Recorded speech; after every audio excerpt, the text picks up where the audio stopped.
하나님을 예비하게 해서 세상의 모든 일들 다 내려놓고 세상의 모든 것을 끊고 주님 앞에 예비하는 여러분 모두를 환영하고, 오늘 또 하나님께서 큰 은혜와 신령한 복들이 여러분들에게 넘치게 풍성하게 임하시기를 주님의 이름으로 축원드립니다.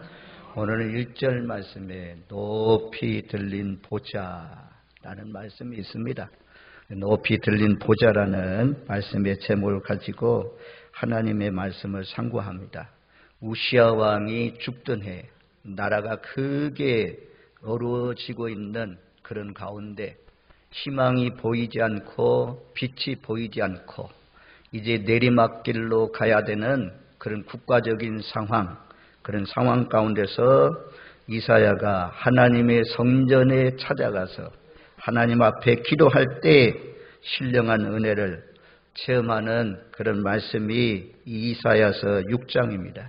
이사야서의 소명장이라고 그렇게 잘 알려져 있습니다. 이사야가 하나님을 만날 때 하나님의 보좌를 바라본 때가 언제냐? 우리가 이제 성경에 보면 어려운 환경 가운데서 하나님의 보좌를 보고 신령한 눈이 열려서 이곳을 바라본 사람은 하나님을 잘 섬기면서 보좌를 본 사건하고 이후하고 이전이 완전히 달라져서 180도 달라져서 하나님께 영광을 돌리면서 살았던 것을 볼 수가 있습니다. 아직까지도 세상의 것에 바라보고 그걸 집착하고 살아가는 이유는 아직까지도 이런 신령한 영적 세계, 하나님의 보좌를 바라보고 주의 나라를 바라봐야 되는데 그것을 한 번도 바라보지 못하고 하나님의 음성도, 성령의 음성도 한 번도 들여보지 못했기 때문에 또 예수 믿는 맛을 모르는 거죠. 그래서 예수 믿는 맛을 보면 세상의 모든 것들은 다 시시하게 보이고 예수 믿는 것이 귀하게 보이는 것입니다. 자, 1절 상반절 말씀에 우시아 왕이 죽던 해, 우시아 왕에 대해서는 역대하 26장에 가면 우시아 왕에 대해서 잘 말씀해주고 있습니다. 이 왕은 16세의 왕이 되어서 52년 동안 유다 나라를 다스린 그런 왕입니다. 그래서 이 유다 나라를 우시아 왕이 다스릴 때는 아주 국방정책을 잘 펼쳐서 나라가 튼튼했습니다. 블레셋과 싸움, 전쟁에서 이기고 암몬과의 전쟁에서 이겨서 암몬 나라가 이스라엘 나라에 조공을 바치는 그런 가운데 있었고, 망대도 건축하고 웅덩이도 물웅덩이도 파고 그래가지고 양떼를 기르고 포도 농사를 잘 지을 수 있도록 농업 정책도 잘 펼쳐갔던 그런 왕입니다. 또 다음 전쟁을 위해서 아주 지혜로운 사람을 통해서 신무기를 개발하고 이랬던 왕. 하나님의 귀한 도우심으로 말미암아 나라가 강성해졌습니다. 나라가 잘 되었습니다. 그런데 여기서 이제 우시아 왕이 문제가 드러나면서 왕이 교만해졌어요. 나라가 평안하고 나라가 강해지니까 왕이 교만해져가지고 하나님 앞에 제사장들이 예배하고 하나님 앞에 제사장들이 예물을 드려야 되는데 왕이 이 제사장 비켜라, 내가 하겠다 나가면서 성전에 찾아가서 하나님 앞에 제물을 드리려고 했습니다. 85명의 제사장들이 말렸지만 근데도 불구하고 고집스럽게 그 일을 하는데 하나님께서 왕을 치셔서 왕의 이마에 문둥병이 발생해서 그래서 왕도 그 성전에서 쫓겨나가고 또 왕궁에서 살지도 못하고 아들 요담이 이제 다스리게 되고 또 왕이 죽었을 때는 우시아 왕이 죽었을 때는 왕들이 묻히는 열왕들이 묻히는 무덤에도 같이 묻히지도 못하고 그 곁에 열조들 곁에 묻혔다 말씀합니다. 우리가 중요한 것은 이 땅에 살면서 잘 될 때, 형통할 때 높아질 때 그런 때 조심해야 됩니다. 우시아 왕을 경계 삼아서 우리 모두 다 높아질수록 잘 될수록 더 좋아질수록 더 바짝 엎드려서 하나님을 잘 섬기시는 저와 여러분들 되시기를 주님의 이름으로 축원드립니다. 아멘. 내가 본즉 이 이사야가 보았습니다. 그런 어려운 때, 그래서 이 모든 것들이 이 갈등이나 나라의 어려움, 혼란스러움, 어지러움 이런 것들이 전부 다 누구에게 있느냐? 우리가 나라와 민족을 위해서 간절히 기도하라고 하나님께서 이런 신호의 나팔을 불어주잖아요. TV를 통해서, 신문을 통해서 너희가 가만히 있을 때가 아니다. 너희가 일어나서 기도의 자리로 나와서 기도할 때가 지금이 아니냐. 나라와 민족을 위해서 기도할 때가 아니냐. 세계는 지금 전쟁이 아직도 종식되지 않고 있고 이란이 이스라엘과 하마스의 전쟁에 개입하려고 하는 그런 가운데 있다는 소식을 듣습니다. 하나님, 저런 멀리서 일어나는 전쟁이 우리나라와 상관이 없을 것 같지만 그 이란이라는 나라는 석유가 많이 나는데 유가가 많이 올라가면 물가가 폭등하고 점점 어려워지는 그런 시대가 아닌가. 우리 예수님이 말씀하시기를 마지막 때가 되면 개국 이래로 없었던 큰 환란이 온다고 말씀했는데 그런 때가 점점 가까이 오고 있는 것은 아닌가. 이제는 주님께서 말씀하십니다. 너희는 깨어 일어나 기도하라고. 깨어 일어나 기도하라고. 겟세마네 동산에서 기도한 것처럼 기도하라고 하나님께서 나팔을 불어주시는 것입니다. 할렐루야.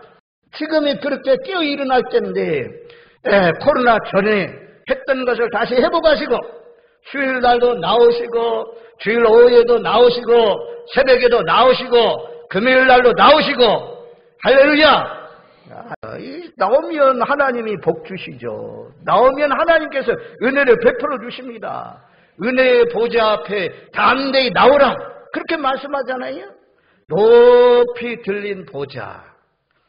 이 보좌는 다스림의 보좌죠. 통치의 보좌입니다. 통치의 보좌. 그래서 오늘 제가 예배 전에 찬송들을 이제 그 하나님 성삼위 하나님을 찬양하는 앞부분에 나오는 찬양들을 찬양했어요. 전부 다 보좌에 계신 주님을 바라볼 수밖에 없도록 하는 그런 찬양들이죠.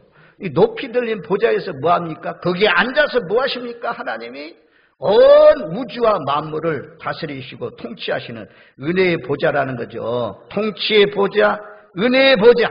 은혜의 보좌는 우리를 도와주려고, 우리를 보호해 주려고 그 자리에 앉아있는 것입니다.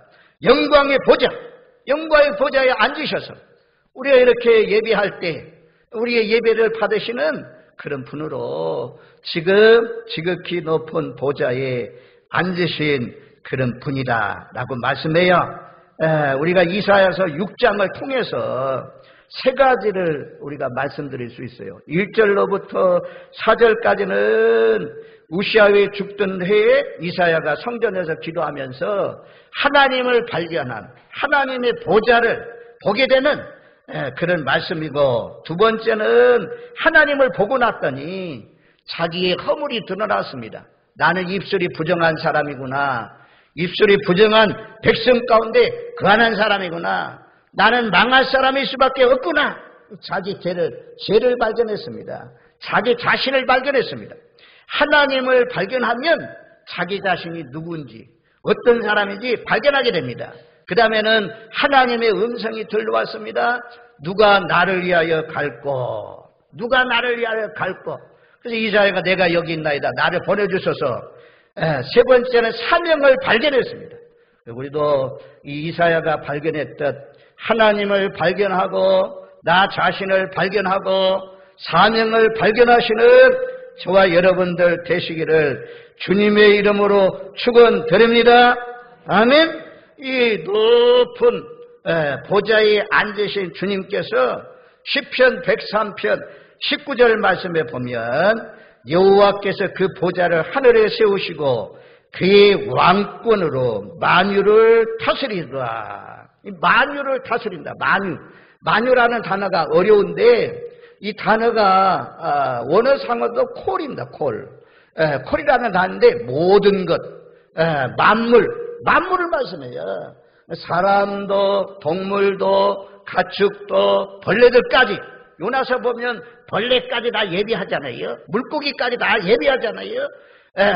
나귀가 매 있는 거 끌고 와라. 이런 말씀도 전부 다 예수님이 다 지휘하시고 다스립니다. 사람만 아니고 각 나라의 왕들, 각국을 다스리는 왕들, 그 이외에 있는 분이 누구냐? 하나님이에요. 하나님. 그래서 하나님은 만유를 통치하시고 다스리는 지극히 높은 보좌에 앉으신 분이다 말씀이에요. 높이 들린 보좌. 그리고 다니엘서에 보면 느부갓네살 왕이 패권 국가가 됐잖아요. 그 당시에 모든 나라를 지배하고 다스리는 그런 나라로 강력한 그런 나라였는데 하나님께서 이 왕에게 경고해 주셨어요. 한날 꿈을 꿨는데 밤중에 꿈을 꿨는데 기억이 생생해요. 사라지지 않는 꿈이에요. 큰 나무가 자라가는데 얼마나 쑥쑥 자라라서 이 나무가 세상 중앙에 있는 나무입니다. 쫙 자라나서 하늘 꼭대기까지 자랐습니다. 새들도 와서 둥지를 틀고 살고 그 밑에 짐승들도 쉬고 사람들도 쉬고 나무가 얼마나 멋있는지 아주 좋은 나무였습니다. 그런데 한 순찰자가 하늘로부터 내려와서 그 나무 밑동을 다 잘랐습니다. 그리고는 그 나무를 꽁꽁 묶어놨다. 그렇게 말씀해요. 그래서 이것을 신하들에게 관원들에게 문무백관들에게 전부 다 얘기했습니다. 이번에는 얘기했어요. 2장에는 꿈 내용을 얘기도 않고 내가 내 꿈을 꾼 것을 어떤 꿈을 꾸었는지 말해주고 그 꿈을 해몽해달라 라고 말씀했는데 이 4장에서는 그래도 이 왕이 내가 이런 꿈을 꾸었다. 도대체 이 꿈 내용이 무엇이냐? 라고 물었습니다. 아는 사람들이 아무도 없었습니다. 드디어 총리, 신들의 영이 함께하는 경건한 사람, 하나님의 사람 다니엘이 불려왔습니다. 다니엘은 그 꿈 내용을 딱 들으니까 해석이 시작돼요. 해몽할 수 있는 지혜를 하나님이 주셨잖아요. 왕이여, 이 나무는 왕입니다. 왕의 나라가 얼마나 번성하고 얼마나 커졌는지 이 큰 나무처럼 쑥쑥 자라서 세상에 영향력을 미칠 수 있는 나무가 되었습니다. 나라가 되었습니다. 왕이 이제는 공의를 펼치세요. 정직하게 왕의 나라를 다스리세요. 가난한 자를 압제하지 마세요. 가난한 자들에게 국률의 정치를 펼치세요. 잘 나눠주면서 사세요.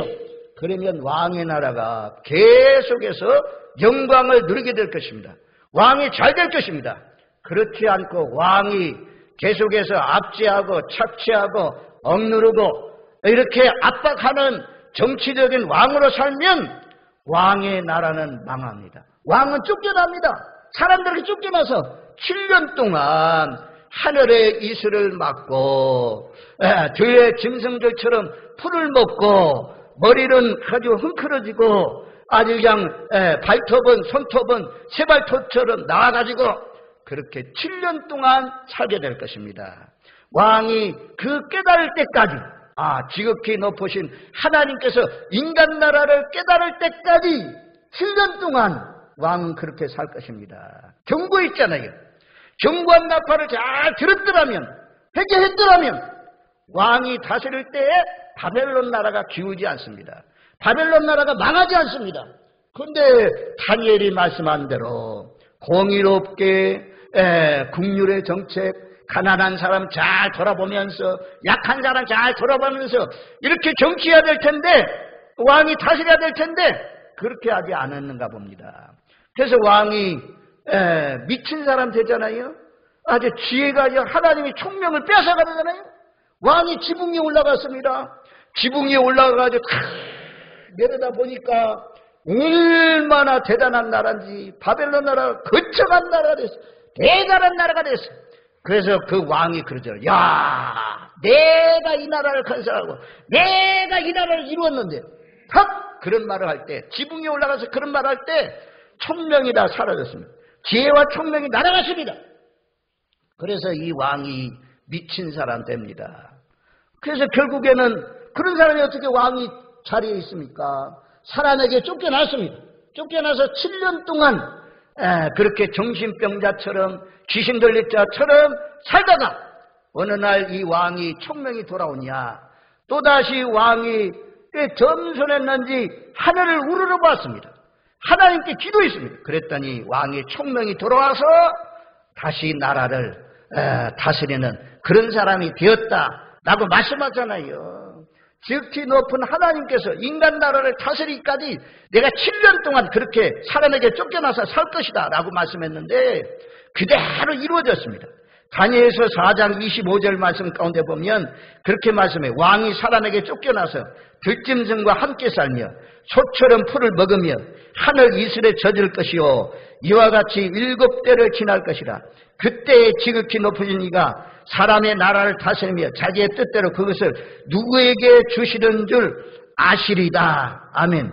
왕이 7년 동안 이 7년 동안 헤매이다가 쫓겨나서 살다가 깨닫게 될 것입니다 라고 했는데 7년 만에 그래도 이 다니엘이 예언한 대로 다니엘이 알려준 대로 왕은 말입니다 돌아왔습니다.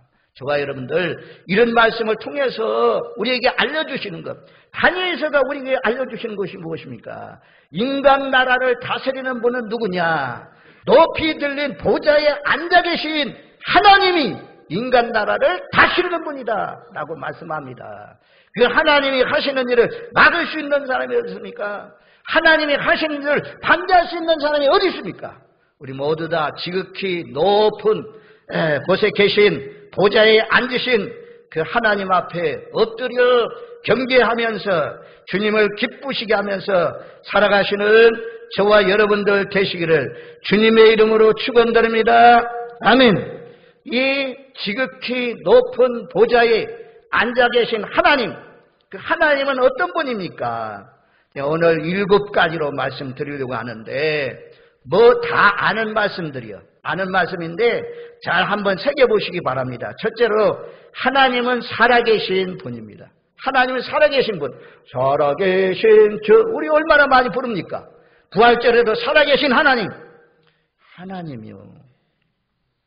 죽은 하나님이 아니에요. 하나님 오늘 새벽에 보니까 주님이 살아계시고 없는데 도마가 그러잖아요. 예수님 만난 분들이 우리가 예수님 다시 살아나셔서 도마야 너 없을 때 부활하신 주님이 우리 찾아오셨어. 우리가 손가락도 보하고 옆구리도 보았어 라고 했더니 도마가 나는 그 손가락을 만져보고 옆구리 만져보지 않고는 도무지 예수님이 살은 것을 믿을 수가 없다. 예수님이 다 없는데 들었어요. 도마가 있는 가운데 도마를 위해서 아마 사랑하는 도마에게 확신 주려고 예수님 찾아오셨어요. 그래가지고 딱 오시자마자 너에게 평강이 있을지어다고는 도마 딱 손 봐라. 만지게 하고 옆구리 창짝을 좀 만져보게. 나의 주시며 나의 하나님이다. 도마가 다 고백하잖아요. 하나님을 만나야 돼요. 어쨌든 예수님을 도마가 만난 것처럼 하나님을 만나면 변하지 말라고 해도 변해요. 우상 섬기는 사람 우상 다 던져버리고 제사상, 목기 이런 것들 다 던져서 불 속에 집어 던져버리고 그리고 하나님만 믿는 사람으로 바뀌어져요. 술 먹던 사람, 담배 피우던 사람 담배를 스스로 끊어버려요. 왜? 하나님이 아니 내 마음속에 예수님이 들어와 있는데 예수님이 영이 내 마음속에 와 있는데 왕으로 왔는데 예수님이 싫어하는 그런 일을 하면 어찌 되겠습니까? 그래서 담배도 스스로 확 끊어버리고 입에서 욕설하던 거 나피나 나는 거 다 끊어버리고 새 사람이 되어 180도 확 바뀌어지는 놀라우신 역사가 일어납니다. 할렐루야. 지금 우리 젊은 우리 청년들 몇 명 있어요. 몇 명. 다 알잖아요. 저희 청년들 위해서 기도하네요. 하나님 저들 또 부모들이 만난 하나님 저들 또 만나게 해주세요. 젊을 때부터 만나가지고 정말 부모가 말하기 전에 누가 곁에서 충고하기 전에 스스로 자발적으로 하나님이 기뻐하는 삶을 살아가는 인생으로 될 수 있도록 저들의 가치관이 변화가 될 것이고 살아도 예수, 죽어도 예수, 복음을 위해서 사는 사람들로 변화될 수 있도록 젊을 때 하나님을 만나게 했어요. 예수님을 만나게 했어요. 굳은 마음에 그 새 마음, 새 영을 부어주세요. 하나님 앞에 기도하고 있어요. 머리 커지면 청년이 되면 말 잘 안 듣거든요. 그래서 우리가 기도하는 수밖에 없어요. 우리 젊은 아이들 생각날 때마다 기도해서 그들도 예배 자리에 나오고 하나님 앞에 정말 살아계신 하나님을 잘 섬길 수 있도록 기도하시는 저와 여러분들 되시길 바랍니다. 자, 6가지인데요. 시간이 가니까 첫 번째는 살아계신 하나님이다. 살아계신 하나님은 말씀하시는 하나님이라는 것입니다. 자, 8절 말씀에 보면 이사야에게 이런 음성이 들려와서요. 내가 또 주의 목소리를 들으니 주께서 이르시되 내가 누구를 보내며 누가 우리를 위하여 갈꼬. 살아계신 하나님은 말씀하시는 하나님, 말씀하시는 하나님. 우리가 전에 있던 성경은 여호와께서 가라사대, 예수님께서 가라사대 이런 말씀이 많이 나오잖아요. 실질적으로 우리 교회에서 지금 예배드리고 있지만 정말 이사야에게 말씀하신 것처럼 여러분들 하나님의 음성 여러분들에게 들려줄까요? 하나님의 음성 안 들려줄까요?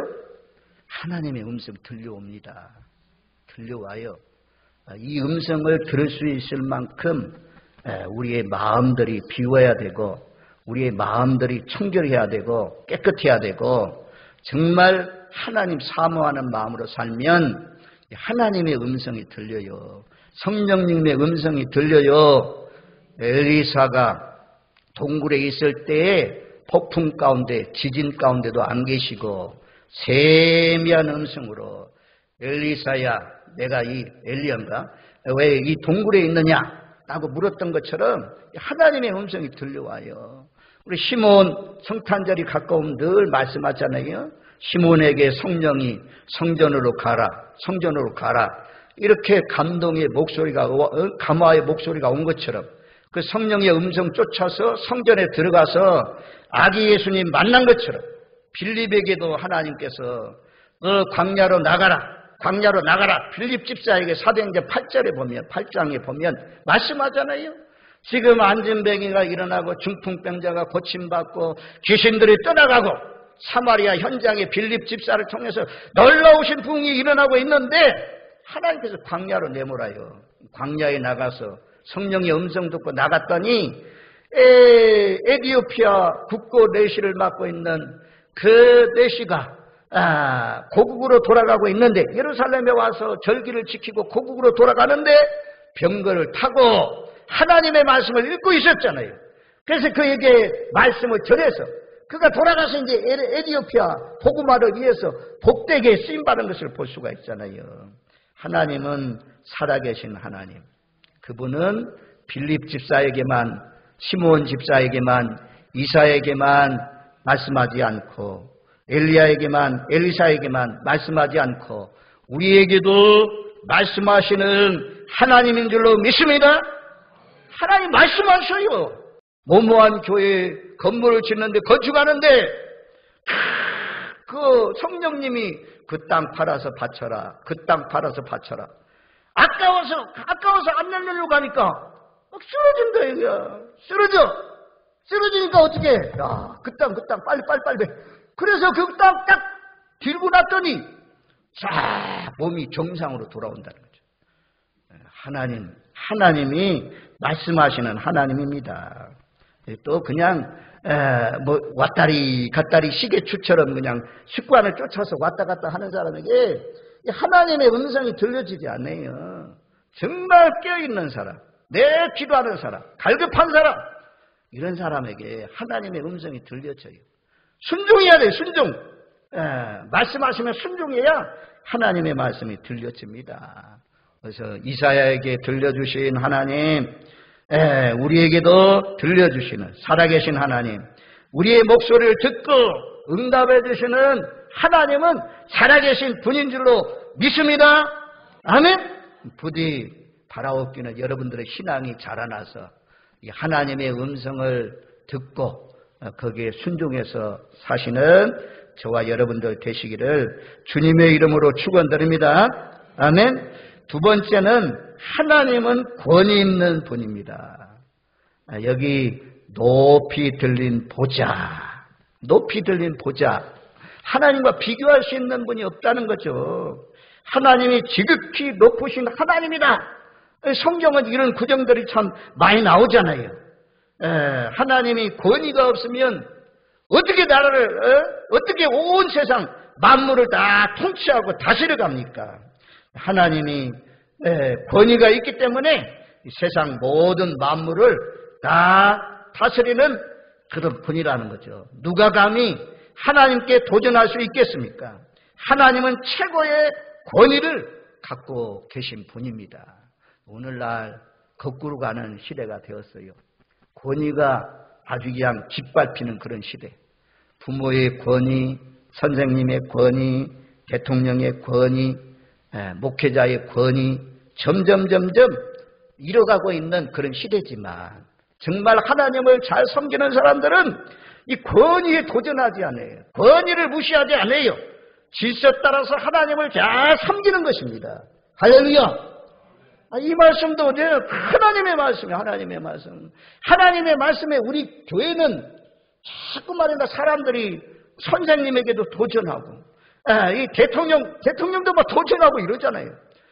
뭐 높은 사람들 뭐 옛날처럼 막 그렇게 엎드러지고 막 지나가기까지 막 엎드려 있고 이런 시대가 아니잖아요.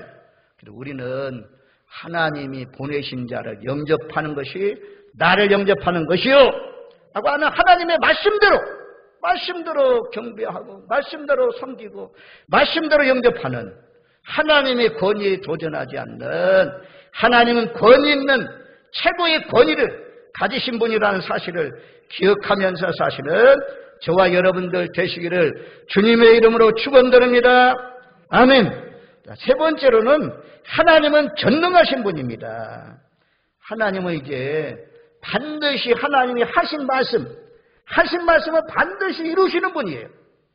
하나님 못 하시는 거 있어요. 하나님 못, 전능하신 분이라고 했는데 하나님 못 하시는 것이 왜 있어요? 하나님 거짓말을 못 하시죠. 하나님 거짓말을 못 하시는 분입니다. 자기가 한 말은 반드시 지키시는 분이 하나님, 전능하신 하나님이라는 거죠. 네 번째로는 영광이 충만하신 분입니다. 자, 3절 말씀이에요. 우리 한번 3절 말씀을 같이 읽습니다. 서로 불러 이르되 거룩하다 거룩하다 거룩하다 만군의 여호와여 그의 영광이 온 땅에 충만하도다 하더라. 온 땅에. 이사야가 기도하면서 보니까 하나님의 영광이 충만한 것을 보았다는 거죠. 1절 말씀에 세랍들이 입은 그 옷자락이, 주께서 높인 보좌에 앉으셨는데 그의 옷자락은, 주님의 옷자락이 성전에 가득했다 그래요. 야, 이 성전 안에 그냥 주님의 옷자락이 쫙 가득하다 이거예요. 우리가 예식장에 가면 이제 여자들이 드레스를 입잖아요. 드레스 입고 쫙 가면 드레스도 막 크더라고. 그래가지고 질질질 끌려갖고 가잖아요. 예식장 안에 딱 덮을 수 있는 그런 웨딩 드레스. 그걸 입으면 상상이 됩니까? 하나님이 입은 옷자락이 완전히 성전을 다 덮었다는 거죠. 영광의 옷자락. 영광이 충만한 그런 하나님을 말씀합니다. 그래서 그 영광 앞에 천사들이 아주 그냥 거룩하다 거룩하다 거룩하다 찬양하지 않습니까?